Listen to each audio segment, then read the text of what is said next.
안녕하세요, 에이트입니다. 여러분 혹시 강화유리 보호 필름이 떨어뜨렸을 때 화면이 깨지는 걸 보호해 준다고 생각하시나요? 그거는 좀 착각일 수 있습니다. 얼마 전에 제 친구가 카톡이 왔더라고요. 아니 강화유리 보호필름 이거 뭐가 좋아? 나 맨날 떨어뜨릴 때마다 다 깨져. 떨어져서 깨지는 거? 어. 그건 강화유리로 안 되지.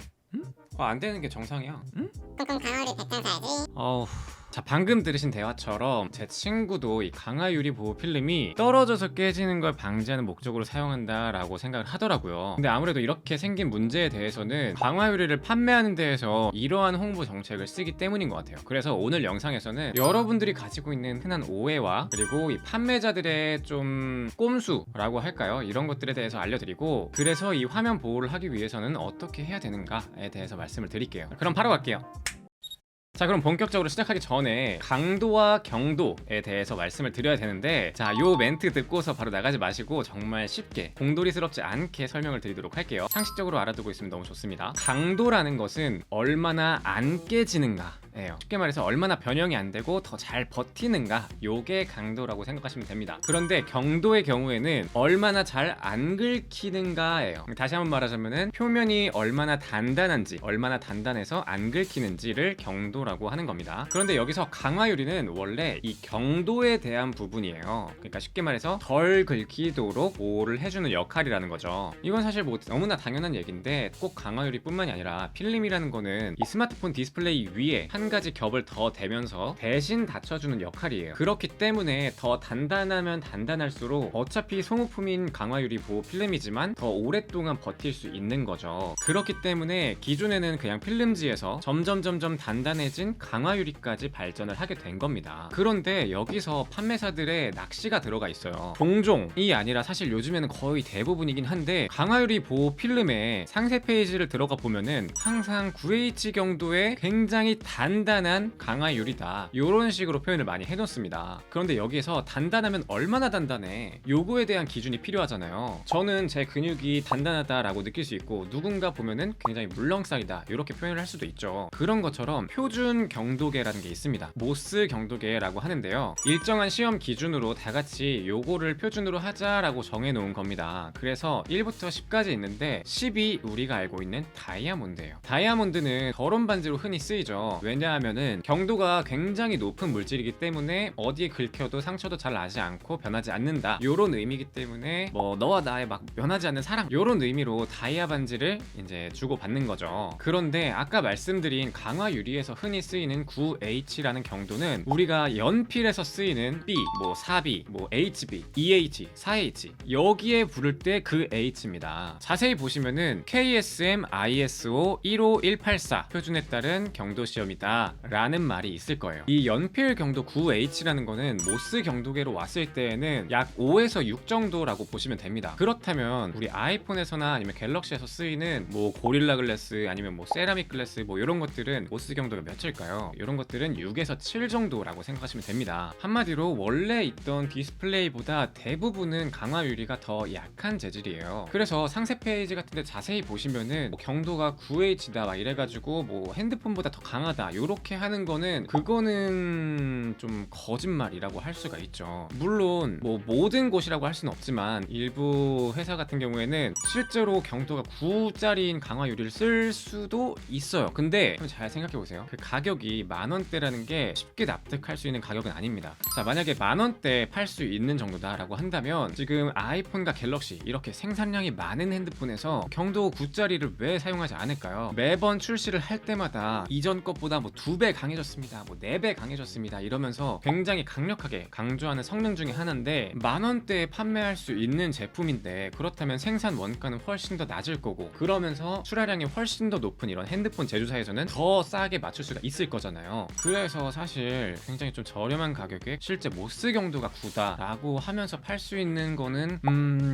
흔치는 않을 것 같습니다. 자, 그래서 판매사들이 다 허위 광고냐? 허위 광고라고 할 수는 필요는 없을 것 같은 게, 사실 조그맣게 이런 KS 단위 뭐 이런 연필 경도기다 라는 표시를 해놓긴 해놓거든요. 사실 근데 모르는 사람들은 와 이거 굉장히 단단한 거구나 라고 생각하면서 조금 속고 살 수가 있다는 거죠. 마치 이런 겁니다.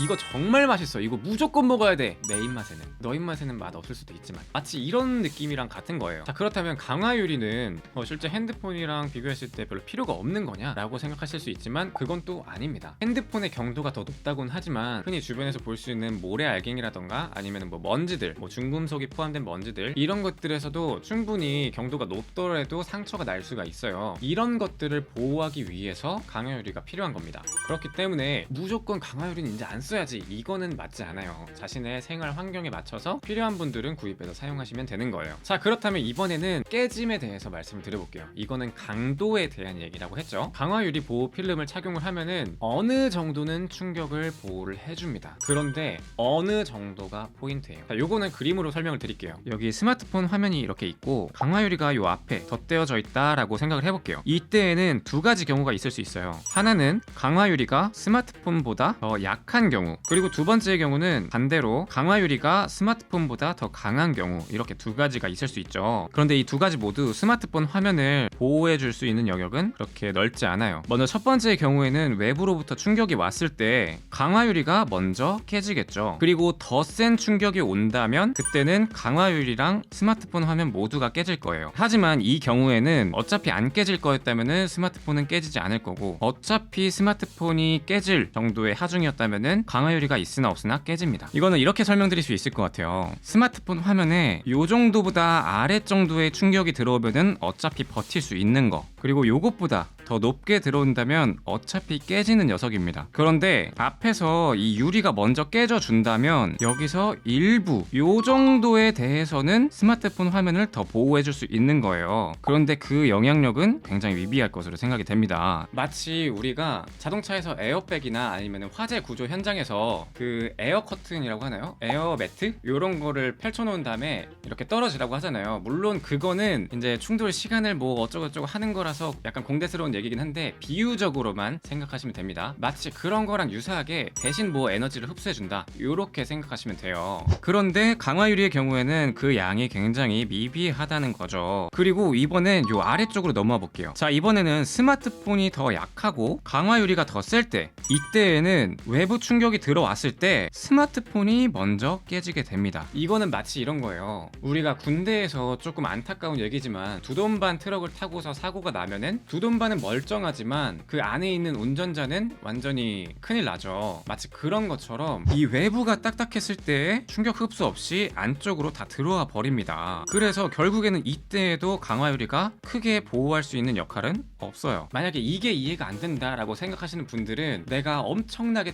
딱딱한, 아주 딱딱한 갑옷을 입고 63빌딩에서 떨어졌을 때 난 살 것 같다라고 생각하는 거랑 같습니다. 자, 요렇게 생각하시면은 정말 이해가 아마 다 되셨을 것 같아요. 물론 다시 한번 말씀드리지만 강화유리가 그럼 보호를 절대 못하냐? 그거는 아닙니다. 일부 된다는 거예요. 일부. 물론 어느 정도 막 기술력이 들어가서 조금 더 나아질 수는 있지만 아주 명확한 효과를 보여줄 수는 없다는 생각입니다. 그렇다면 화면을 보호하기 위해서는 어떻게 해야 되느냐라고 생각하실 수 있잖아요. 바로 저는 추천은 케이스예요. 우리 케이스 중에서도 특히나 뭐 젤리 케이스 아니면 범퍼 케이스 이런 것처럼 약간 재질이 좀 말랑말랑하고 딱 봐도 흡수가 좀 될 것 같은 그런 재질의 경우에 이 화면을 좀 더 보호할 수가 있습니다. 물론 갑자기 이렇게 튀어나온 데에 화면이 그대로 빡 박아버리는 요런 경우에는 보호를 해줄 수가 없겠죠. 그런데 우리가 대부분 실생활에서는 떨어뜨리는 경우가 이런 맨 바닥 같은데, 요런 데에 요런 모서리 같은 데로 먼저 떨어지다 보니까 그런 경우에는 이 케이스가 충분히 이 완충제 효과를 하면서 이 화면까지 보호를 해줄 수가 있는 거예요.